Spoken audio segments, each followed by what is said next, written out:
Nous bénissons ton nom ce matin, Seigneur, pour cette miséricorde que tu nous accordes encore une fois autour de ta parole. Nous prions afin que tout ce qui est de l'humain soit mis de côté et tout ce qui vient de l'esprit ait la prédominance et agisse pleinement pour que toi seul approuves ce service qui est le service de la parole sur la question de l'unité. Que ce ne soit pas ce matin simplement une doctrine, un enseignement, mais ce dont nous avons le plus besoin, c'est de la vie. La vie qui est dans cet enseignement, pour que cette vie s'exprime dans notre marche quotidienne. Merci Seigneur pour ta grâce, au nom de Jésus. Amen. Alors, nous allons parcourir le livre des Éphésiens, chapitre 4, à partir du premier verset.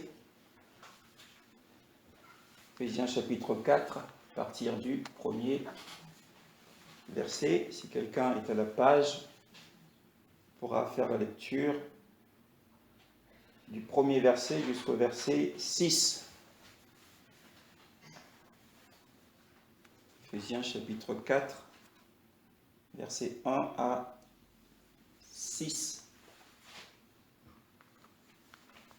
J'encourage donc, moi, le prisonnier dans le Seigneur, à vous conduire d'une manière digne de l'appel que vous avez reçu, en toute humilité et douceur, avec patience.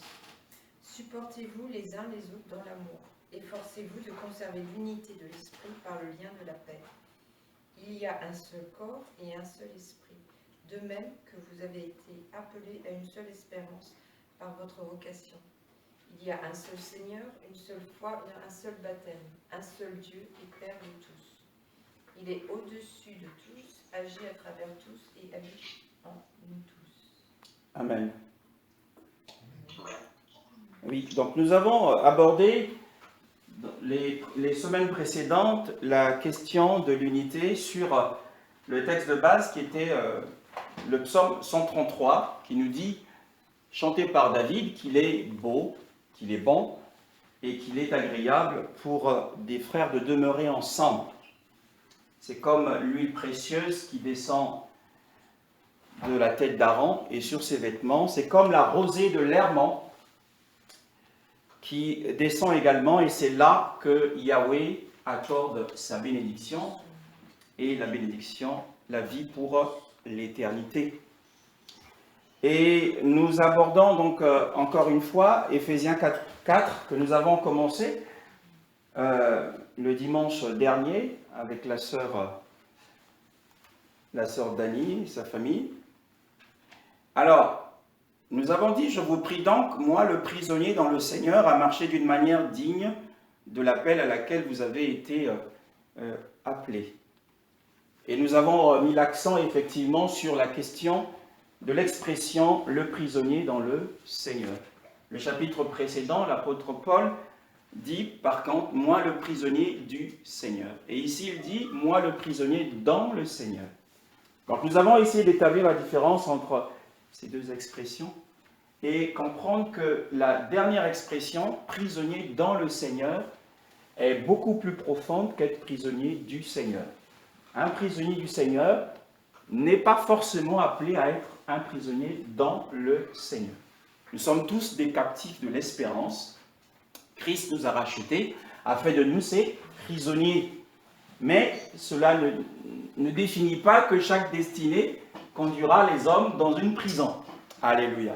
Donc Paul avait de quoi à nous parler, il en était digne. Et c'est pour cette raison qu'il pouvait encourager les saints d'Éphèse à marcher d'une manière digne. Parce que lui, il s'était jugé digne du fait que lorsque vous serez persécutés, réjouissez-vous, car votre récompense vous attend dans les cieux.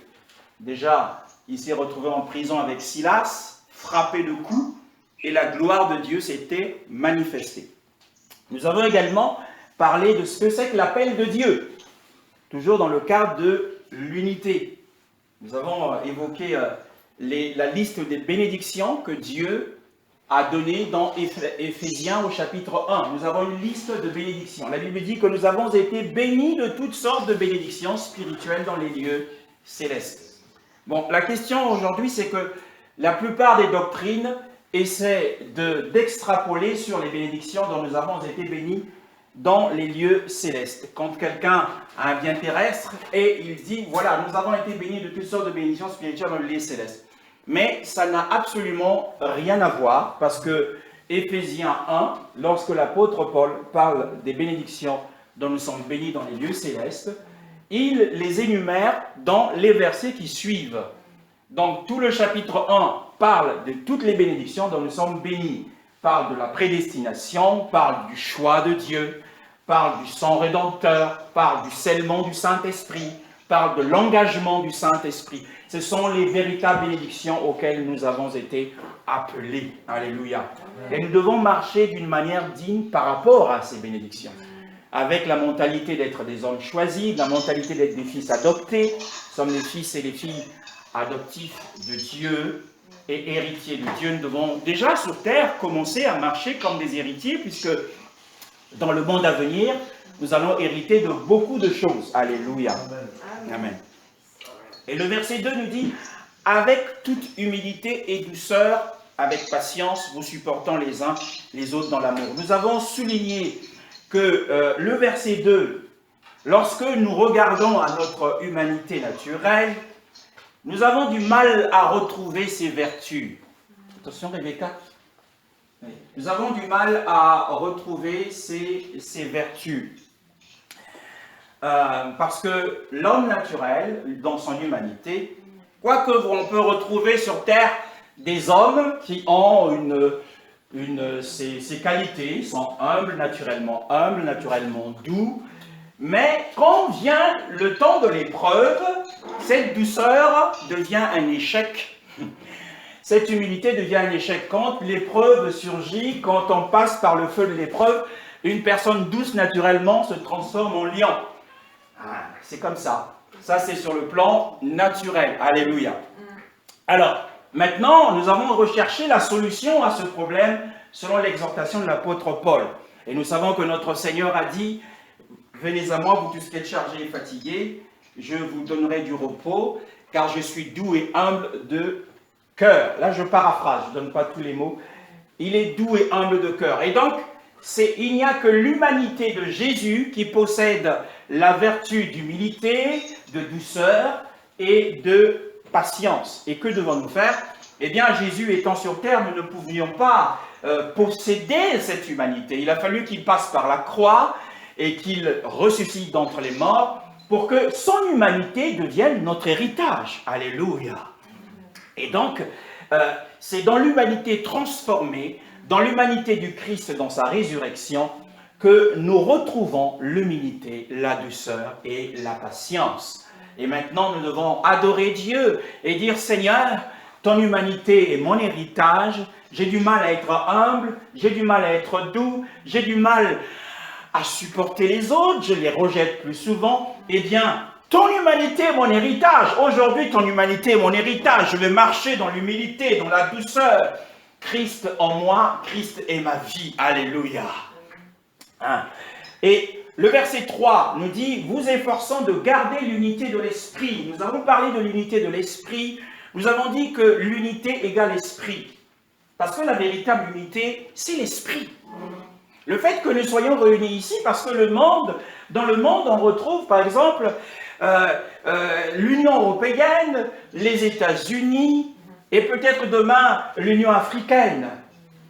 Mais le monde définit l'union comme le fait de se retrouver autour d'une cause. Mais les chrétiens, lorsqu'ils sont réunis, eh bien, leur seule unité, c'est l'esprit qui est en eux. Alléluia. C'est l'unité. Et la Bible nous demande de faire nos efforts pour conserver cette unité. Dans le couple, pour conserver l'unité de l'esprit, eh bien, il y a des efforts à fournir. Nous avons une part de responsabilité. C'est la responsabilité du croyant parce que cette unité peut se briser. C'est-à-dire que nous pouvons affliger le Saint-Esprit. par notre conduite vis-à-vis de notre conjoint. Et lorsque les disputes éclatent, cette unité est brisée, c'est-à-dire que le Saint-Esprit est attristé et son action est suspendue dans notre vie. Alléluia. Et dans l'Église, lorsqu'il y a des querelles, des médisances, tout cela attriste l'esprit. Or, la Bible nous demande ici de garder comme un trésor. Et nos efforts doivent être fournis pour préserver ces choses-là. Alléluia.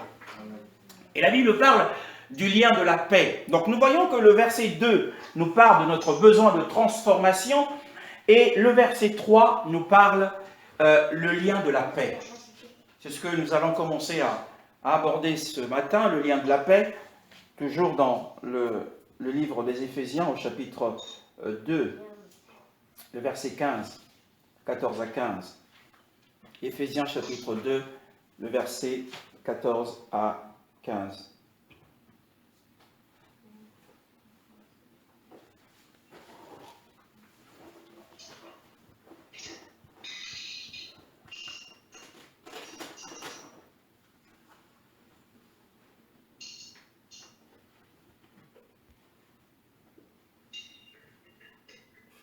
Éphésiens chapitre 2, versets 14 à 15, la Bible dit « Car lui-même est notre paix, lui qui de deux n'en a fait qu'un, en détruisant la clôture, le mur de séparation. » Le verset 15 dit « Ayant aboli dans sa chair l'inimitié, la Torah, les commandements avec ses dogmes, afin que des deux il créa en lui-même un seul homme en faisant la paix. » Et le verset 16 nous dit « Et qu'il réconcilia les uns les autres en un seul corps avec Elohim par le moyen de la croix, ayant détruit par elle l'inimitié. » Donc en réalité, le lien de la paix, ce n'est autre que l'œuvre de la croix. Donc, Éphésiens, quand Paul nous exhorte à garder l'unité de l'esprit par le lien de la paix, il veut simplement nous inciter, encourager les saints à vivre une vie crucifiée, dans le couple à vivre une vie crucifiée. Si tu descends de la croix, eh bien tu ne pourras pas garder l'unité de l'esprit. Mais quand tu restes à la croix, ton homme reste à la croix, eh bien l'unité de l'esprit sera conservée. Donc le problème des divisions dans les églises, c'est que la plupart du temps, nous ne menons pas une vie crucifiée. Alléluia. Donc Éphésiens 2 nous éclaire là-dessus.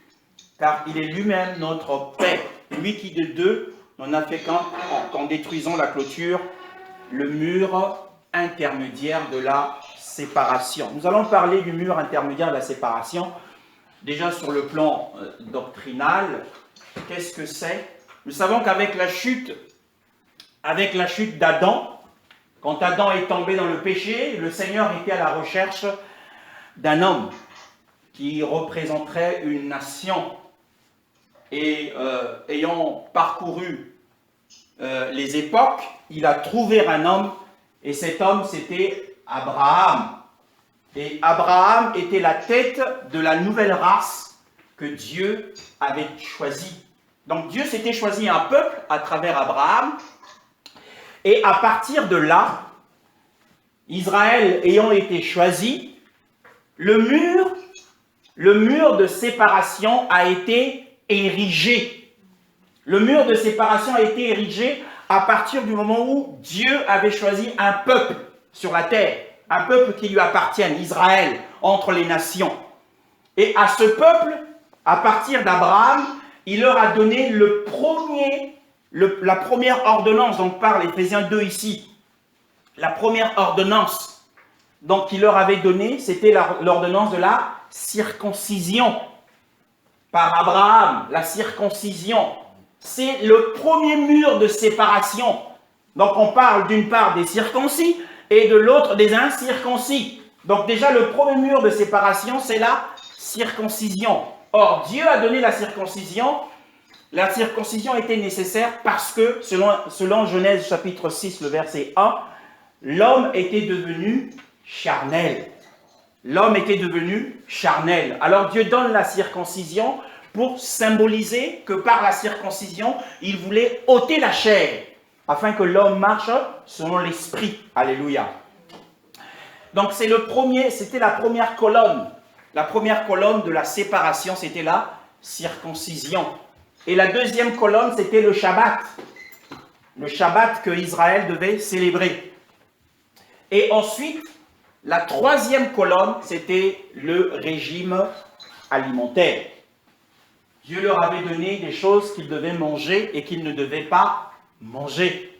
En Israël, il s'était déclaré comme quelque chose d'impur que de manger un animal qui n'avait pas un sabot fondu et qui ne ruminait pas. Si cet animal ne ruminait pas, celui qui le mangeait devenait impur. Alléluia. Or, un animal qui a le sabot fondu symbolise pour nous aujourd'hui le discernement dans la marche chrétienne. Le discernement. En fait, pour ne pas aller dans des endroits où tu vas être contaminé par le péché. Le fait de manger un animal qui rumine pour demeurer pur, ce qui symbolise pour nous le fait de manger la parole, de la digérer et de la méditer quotidiennement. Alléluia. Comme un animal, comme un mouton, lorsqu'il broute l'herbe, il va y avoir un moment où il va se mettre à ruminer. Ruminer ce qu'il a mangé. Et donc lorsque nous mangeons la parole de Dieu, nous devons également prendre le temps de la méditer pour qu'elle soit ingérée entièrement en nous. Alléluia. Donc il y avait ces trois colonnes qui symbolisaient le mur de la séparation. Et lorsque Christ est arrivé, lorsque le Seigneur a été incarné, la première colonne qu'il a détruite, c'était le Shabbat. À chaque fois qu'il opérait une guérison, il s'arrangeait à l'opérer un jour de sabbat, ce qui énervait vraiment les fils d'Israël. Les Juifs, ce qui les énervait, c'est que Jésus opérait des guérisons le jour du Shabbat. Donc il a détruit la première colonne, le premier mur de séparation. Et le deuxième mur de séparation a été détruit par Pierre. Dans Acte 10, Dieu lui montre, donne une vision avec plein d'animaux impurs. Il dit, je n'ai jamais mangé des animaux impurs. Et le Seigneur dit, ce que je déclare pur, aucun homme ne doit le déclarer comme impur. Et ensuite, d'ailleurs, dans Galates, il s'est retrouvé en train de manger avec des chrétiens qui étaient sur le plan du judaïsme incirconcis, lorsque Paul les a surpris et il a voulu se cacher. Pourtant, il avait bien reçu la leçon du Seigneur. Donc, il était l'homme qui avait brisé cette deuxième colonne du judaïsme, qui était le mur intermédiaire de séparation entre les circoncis et les incirconcis. Le troisième mur de séparation a été détruit par Paul lui-même. Alors, nous avons parlé du Shabbat, nous avons parlé de la circoncision. Eh bien, c'est Paul qui a dit que les circoncis, c'est-à-dire les Juifs, étaient des chiens. Et c'est lui qui dit que les véritables circoncis, c'est nous qui avons l'Esprit de Dieu en nous. Donc Paul est venu briser la troisième colonne. D'ailleurs, c'est ce qui a valu. C'est pour ça que les Juifs voulaient le tuer. À cause de cette affaire de la circoncision. Alléluia. Donc nous voyons que Jésus à la croix, il est mort dans la chair. Donc c'est-à-dire qu'il représentait notre chair, qui était aussi la circoncision. Et à travers le brisement de sa chair, nous avons accès au lieu très saint. Donc nous n'avons plus besoin, sur le plan humain, de nous faire circoncis pour être acceptés par Dieu. Alléluia. Maintenant, nous avons dit que les ordonnances que Dieu avait données faisaient allusion à la manière dont les Israélites devaient vivre. Un enfant devait être circoncis le 8e jour, c'était un mode de vie en Israël. Donc, les ordonnances sont des modes de vie et d'adoration. Ce qui brise l'unité de l'esprit dans les églises, parfois ce sont des pratiques que nous faisons qui peuvent être prises comme des ordonnances. Dans une église, certains vont penser que pour adorer, prier Dieu, il faut toujours prier fort. Et que ceux qui ne prient pas fort, ils ne sont pas vivants. Et ils les critiquent. Et ça, c'est une ordonnance qui va élever un mur de séparation. Or, Christ a brisé le mur de la séparation. Tu dois accepter le frère ou la sœur qui prie silencieusement. Ce n'est pas en criant seulement que Dieu nous entend. Alléluia. Nous pensions à une époque, c'était ça. Ah, mais il n'est pas vivant, il est mort. On n'entend pas. Et ça brise aussi l'unité de l'esprit. Donc il y a plusieurs pratiques comme ça dans l'Église dont nous devons faire très attention. Notre façon de nous comporter dans l'Église risque d'affecter les assemblées dans lesquelles nous sommes. Mais nous devons nous adapter. Tu vas dans une église, si les gens sautent d'un pied, tu dois sauter d'un pied comme les autres. Tu ne dois pas montrer la différence, que toi tu es différent. De l'air que tu montres que tu es différent, tu élèves un mur de séparation. Alors que Christ l'a aboli à la croix. Alléluia. Il a aboli les commandements et les ordonnances. Hein? Ta façon de faire, là, garde ça pour toi avec Dieu en sa présence. Mais quand tu es avec tout le monde, adapte-toi. Amen. Amen. Le lien de la paix. Donc nous devons rechercher le lien de la paix dans nos cultes. Hein? Et il y a aussi, donc nous allons aborder, dans Éphésiens 4, nous revenons à notre texte de base, nous allons aborder les bases de l'unité. Les bases de l'unité. Alors il y a 7 bases pour constituer une véritable unité de l'esprit. Il y en a 7. La première base, en fait, dans les 7 bases, il y a 3 groupes. Il y a 3 groupes. Le premier groupe, nous allons voir ce matin le premier groupe de l'unité. L'apôtre Paul les a énumérés. Le premier groupe, c'est le verset 4, il dit « Un seul corps et un seul esprit, comme aussi vous êtes appelés à une seule espérance par votre vocation. » C'est le premier groupe des 7.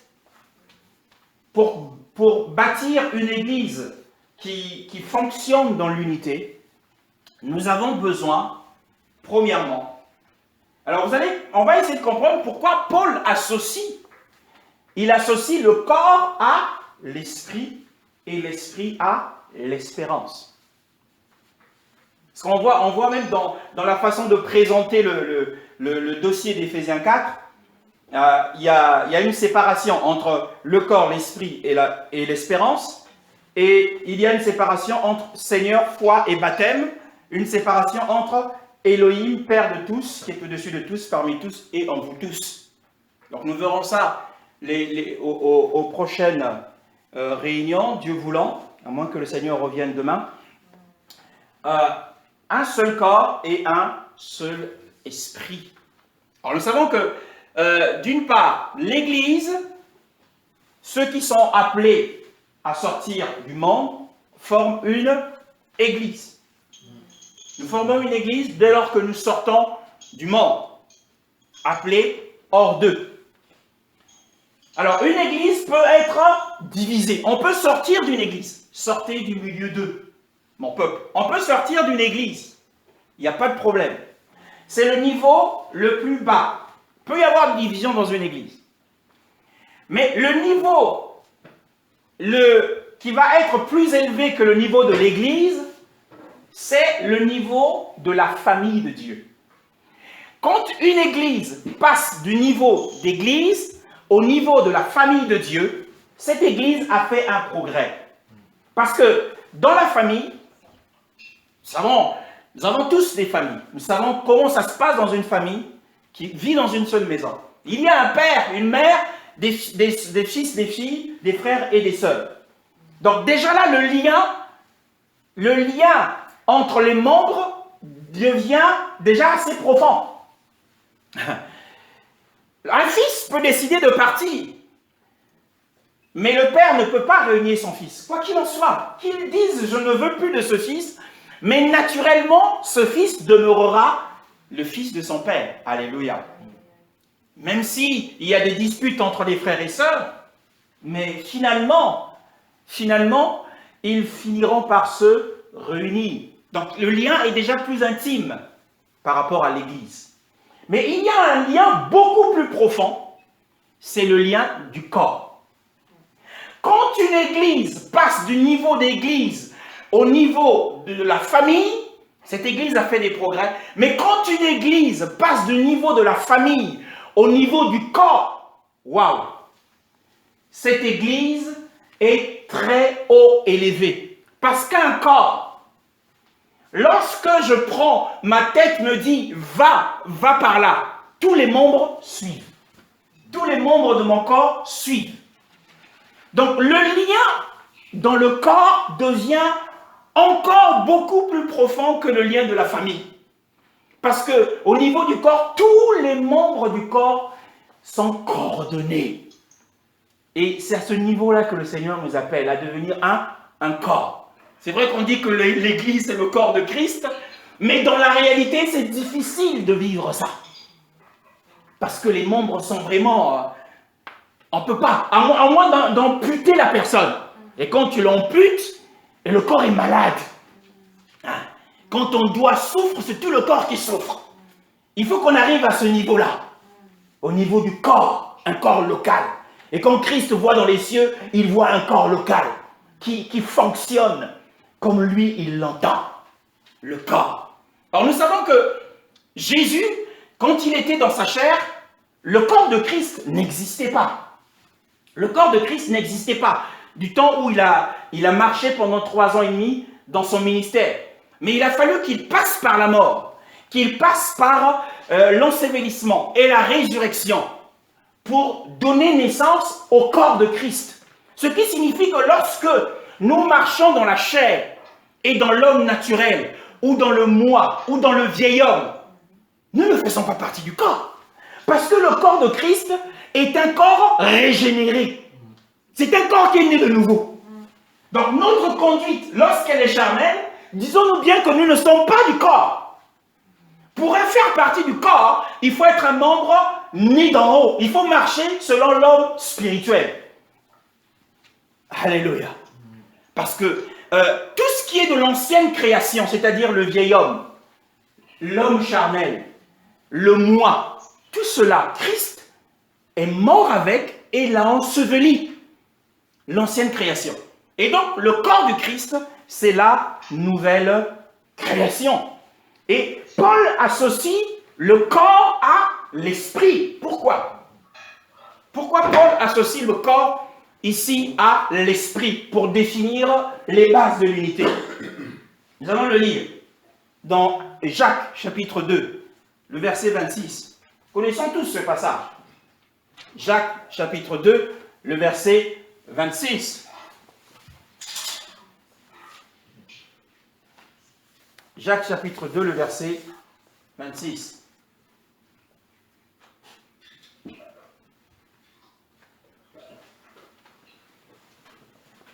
Frère Lionel, on t'entend très bien.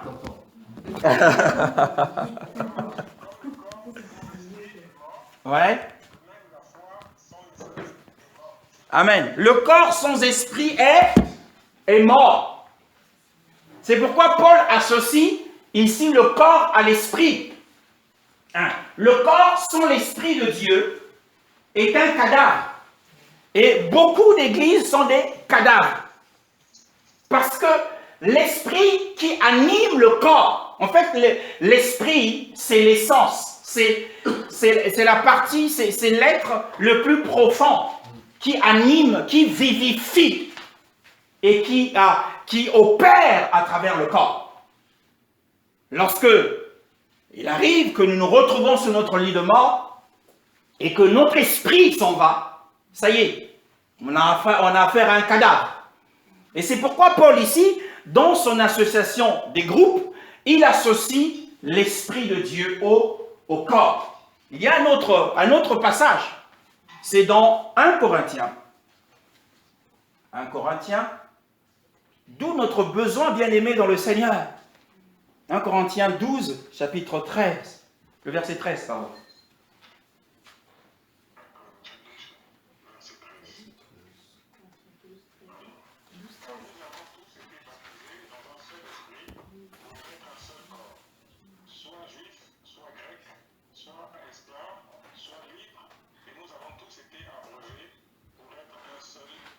Oui, amen. Nous voyons à travers ce passage que l'apôtre Paul nous dit que l'esprit, c'est la source de vie du corps. Donc le baptême ici, c'est le baptême dans l'esprit. Lorsque nous naissons de nouveau, nous sommes abreuvés de l'esprit. Ici, c'est l'eau vive dont parlait le Seigneur à la Samaritaine. Hein? Nous sommes abreuvés, nous recevons le Saint-Esprit. Et donc, pour former un corps, il faut que le Saint-Esprit lui-même soit en opération pour l'animer. C'est une action de l'Esprit de Dieu. D'où notre besoin de rechercher la présence continuelle du Saint-Esprit. Donc, il y a une transmission continuelle de l'Esprit de Dieu. Nous ne l'avons pas reçu qu'une seule fois. Hein? Nous n'avons pas reçu le Saint-Esprit. Lorsque nous l'avons reçu une fois, cela ne suffit pas. Nous devons également rechercher à chaque instant, lorsque nous prions le Seigneur, une mesure supplémentaire de l'Esprit. Hein? Pour que notre corps soit, le corps que nous constituons, soit imprégné et saturé du Saint-Esprit. Esprit, homme, âme et corps, même jusqu'à nos vêtements, que nous soyons saturés du Saint-Esprit. Tel est le but d'ailleurs pour lequel le Seigneur nous appelle. Il y a une transmission continuelle qui se fait avec le Christ sur le trône de l'Esprit. Hein? Le Seigneur l'a montré, il y a quelque chose de particulier qu'il veut opérer à travers cette région, à travers ce pays de France, à travers l'Europe. À travers l'Europe. Béni soit le Seigneur. Et donc, nous voyons que nous avons été baptisés dans un seul esprit pour être un seul corps. Donc, il y a un lien entre le corps et l'Esprit de Dieu. Lorsque le Seigneur nous conduira effectivement à ce niveau, nous expérimenterons des très grandes choses. Alors, Éphésiens chapitre 4, nous revenons à notre texte de base. Éphésiens chapitre 4, le verset 4. Le verset 4. Éphésiens chapitre 4, le verset 4. Sœur Cassandra.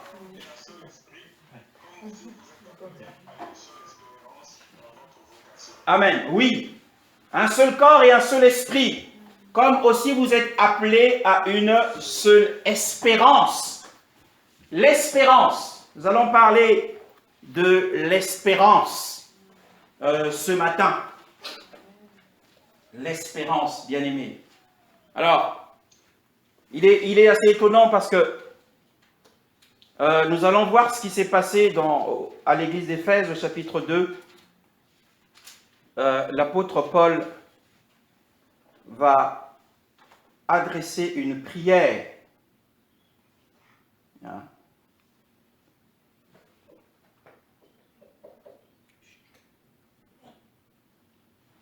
Non, c'est le chapitre 1, pardon.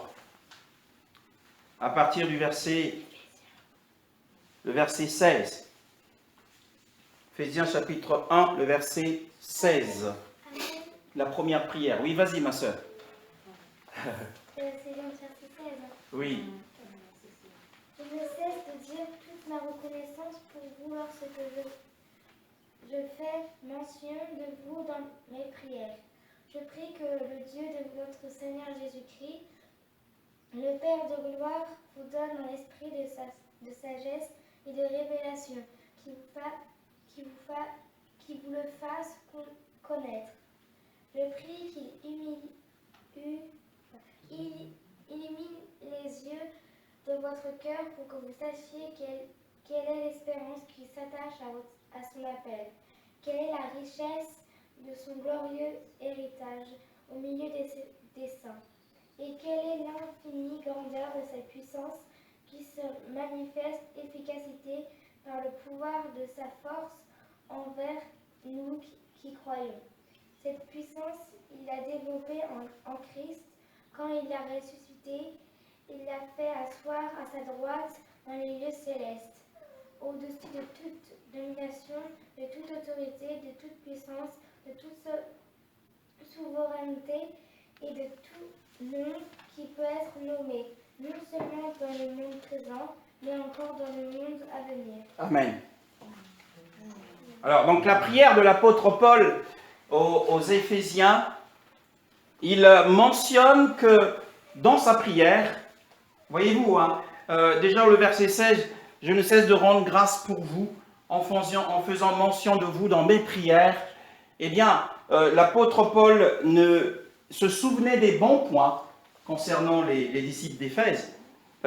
Puisse-nous également, lorsque bien, nous pensons à un frère et une sœur, que nous puissions nous souvenir des bons points de ce frère pour prier en ce sens. La plupart du temps, lorsque nous pensons à quelqu'un et nous pensons réellement aux mauvaises choses qu'il a faites. La Bible dit ici que l'apôtre Paul s'est souvenu des bien-aimés et a prié pour eux. Et la première chose qu'il a demandé, c'est de leur donner, pour que le Seigneur nous donne un esprit de sagesse et de révélation. Nous parlerons sans doute un jour sur un thème du mois, l'esprit de sagesse et de révélation, mais ce n'est pas l'objet de notre discussion ce matin, mais afin qu'à travers cet esprit de révélation, dit-il, qu'il illumine les yeux de votre intelligence.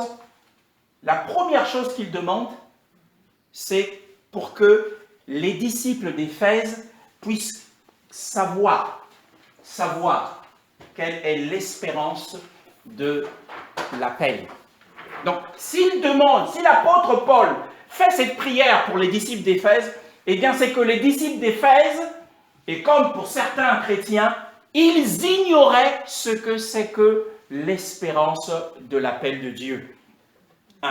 Donc, c'est pour cette raison qu'ils prient le Seigneur en ce sens. Le chapitre 2 et le verset 19. Chapitre 2, le verset 19.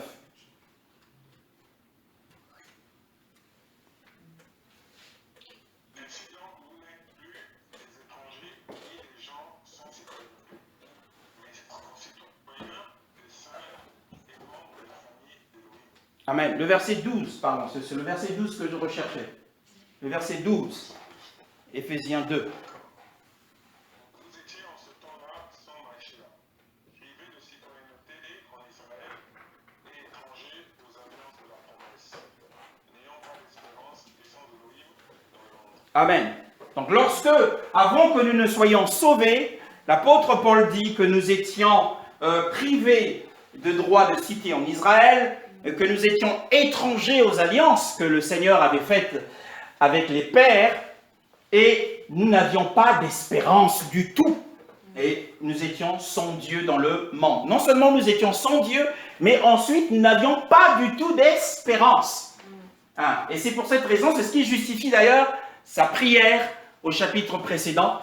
Prions pour que le Seigneur puisse, par l'esprit de sagesse et de révélation, illuminer les yeux du cœur de son peuple, pour que le peuple connaisse réellement ce que c'est que l'espérance, qui est une base de l'unité dans l'Église et dans le corps de Christ. L'espérance de l'appel. Alléluia. Et quand la Bible parle de l'espérance de l'appel, il nous faut examiner les Écritures pour voir ce que c'est que l'espérance de l'appel. Colossiens chapitre 1, le chapitre 1, le verset 27.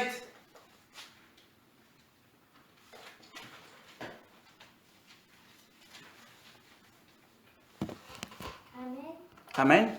En effet, Dieu a voulu leur faire connaître la glorieuse richesse de ce mystère parmi les non-juifs, c'est-à-dire Christ en vous, l'espérance de gloire. Amen. Christ en vous, l'espérance de la gloire.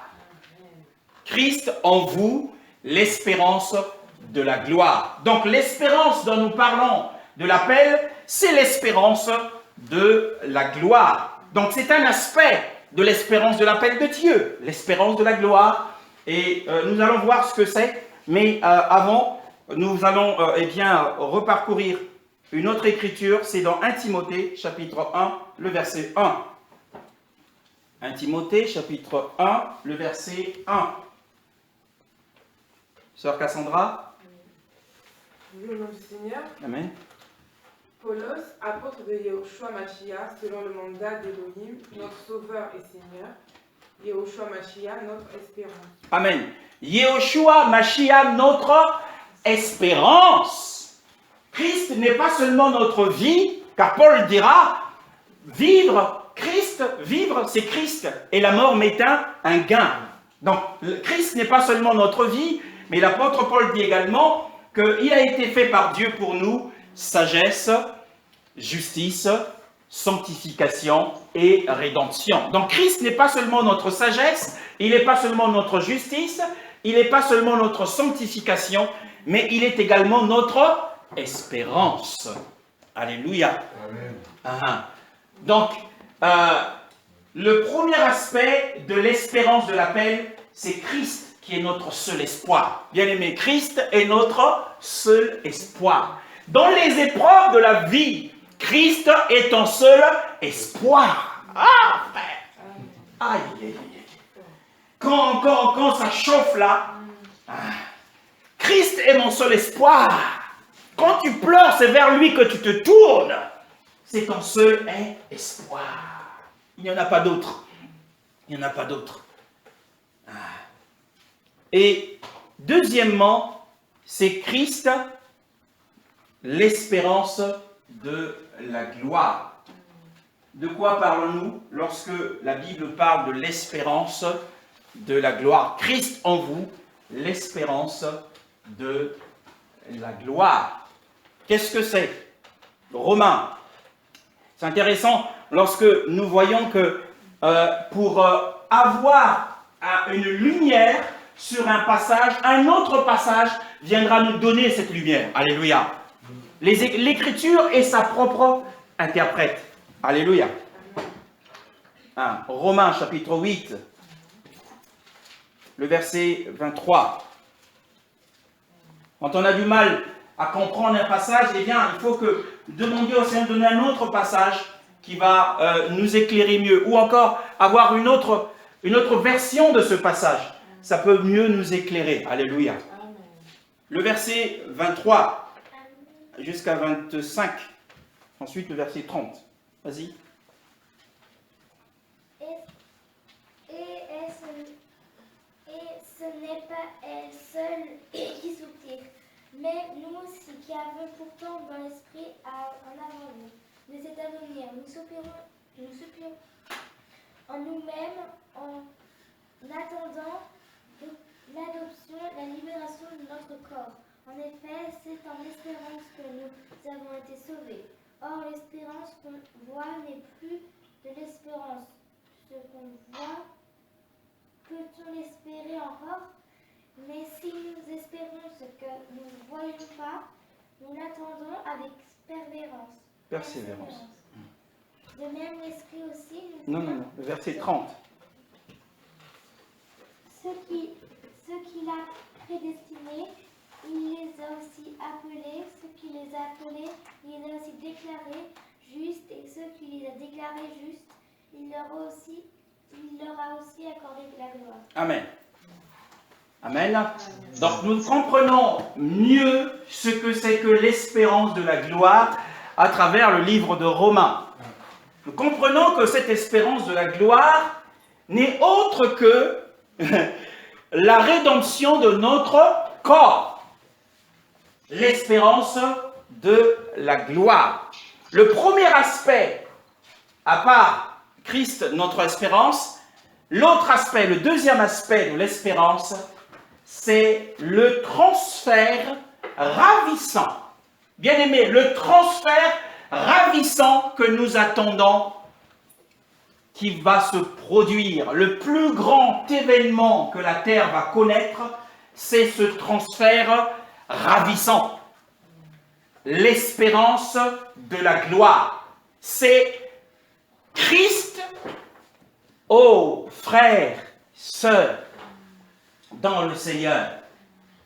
L'apôtre Paul et tous les autres apôtres, ils avaient en réalité régularisé leur vie en fonction de l'espérance de la gloire. Le problème aujourd'hui, c'est que les chrétiens prennent à la légère la question de l'espérance de la gloire, si bien qu'il y a du relâchement dans notre manière de vivre. Il y a du relâchement dans notre manière de parler, du relâchement dans nos réactions. Tout simplement parce que nous prenons à la légère la question de l'espérance de la gloire. 2 Timothée, chapitre 4. 2 Timothée, chapitre 4, le premier verset. Je témoigne donc devant Elohim, Oui. le Seigneur, Yahushua Mashiach, qui doit juger les vivants et les morts lors de son apparition et de son règne. Amen. Lors de son apparition, que ce soit Paul, que ce soit Pierre, que ce soit les autres apôtres, eh bien, le facteur fondamental qui avait grandement affecté leur vie, c'était que Christ pouvait apparaître d'un moment à l'autre de la journée. Et donc, leur vie, ils s'abstenaient de faire certaines choses. Ils évitaient certaines choses. Parce que Christ pouvait apparaître, se manifester d'un moment à l'autre. Imagine que frère, dans le couple, une dispute éclate et Jésus revient à ce moment-là. Alors l'espérance de la gloire, tu peux déjà l'oublier. L'espérance de la gloire sera-t-elle une extase pour nous? Qui dit extase, eh bien, c'est une condition dans laquelle nous nous retrouvons hors de nous et dans la joie. Lorsque le Seigneur reviendra, serons-nous heureux et joyeux de le voir ou allons-nous pleurer? L'espérance de la gloire. Si le Seigneur revenait cette nuit, s'il revient cette nuit, eh bien, serons-nous réellement prêts? Parce que la prophétie sur, comme elle est dite ici à Timothée, la prophétie sur l'apparition du Seigneur, pour les disciples de la première Église, cette prophétie était un avertissement. Cette prophétie était Cette prophétie était un avertissement pour eux. Alors, serons-nous réellement heureux de connaître ce transfert ravissant, parce que nous le rencontrerons dans les airs, l'espérance de la gloire? C'est la transfiguration de notre corps. Est-ce que notre corps sera-t-il transfiguré? Certains soutiennent que tous les chrétiens seront enlevés, peu importe où ce qu'ils font, peu importe où ils se trouvent. C'est une grave erreur. C'est une très grave erreur. L'apôtre Paul ici encourage Timothée à témoigner. Il encourage Timothée à mener une vie à la lumière. Alors bien aimés, si nous sommes conscients que Jésus revient très bientôt, et si nous réalisons cela sur le plan de l'esprit, et que nous marchons à la lumière de son avènement prochain, cela va affecter notre façon de vivre. Je vais éviter de me disputer. C'est pas parce que le conjoint commence une dispute que la conjointe doit entrer dans le jeu du conjoint. Alléluia. Parce que le Seigneur peut revenir à ce moment-là. Personne ne sait à quel moment il reviendra. L'espérance de la gloire. Donc nous devons parler de l'espérance de la gloire à la fois avec beaucoup d'enthousiasme, mais nous devons parler de l'espérance de la joie, de la gloire, avec beaucoup de prudence. Parce que lorsque nous serons ravis, la première chose, c'est que nous allons comparaître devant le Seigneur. Nous allons comparaître et nous réglerons nos comptes en sa présence. Et c'est là que seront dévalés nos lacunes, nos manques de fidélité, nos échecs. Toutes nos défaillances seront... Et il est quand même assez étonnant que nous avons l'habitude d'accumuler beaucoup de faiblesses. Beaucoup de faiblesses. Il y a un problème dans la chrétienté aujourd'hui, c'est le problème de la gestion de nos péchés. Il y a beaucoup de gérants dans le monde. Beaucoup de gérants. Mais nous ne savons pas gérer nos péchés. Nous ne savons pas les gérer. Nous vivons légèrement. Nous nous emportons comme nous le voulons. Et nous ne voulons pas régler ces problèmes avec Dieu. Dès lors que nous savons que les Écritures sont claires là-dessus, le Seigneur revient bientôt. Tous les signes sont là.